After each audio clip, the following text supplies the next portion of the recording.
అమరావతి అనేది రాజధాని, ఎవరికీ సందేహం లేదు.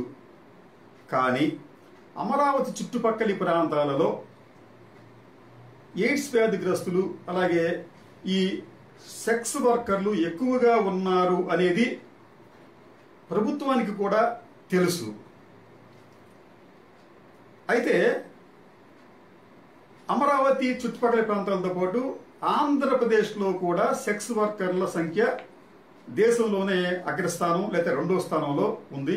2024 లెక్కల ప్రకారం 1,33,000 మంది సెక్స్ వర్కర్లు ఉన్నట్లుగా జాతీయ సంస్థలే ప్రకటించాయి.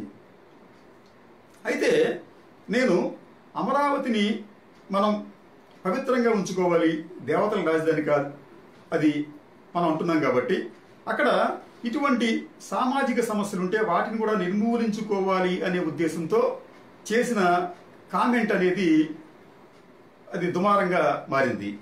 దీనికి సంబంధించి ఇప్పుడు మీకు కొన్ని క్లిప్పింగ్స్ చూపిస్తాను. ఒకటి, ఇది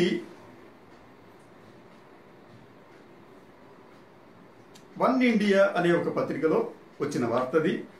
ఈ వార్త హెడ్డింగ్ ఏమిటంటే, అమరావతి పంచాయతీరాజ్ గెస్ట్ హౌస్ లో వ్యభిచారం, బెజవాడ యువతల అరెస్ట్.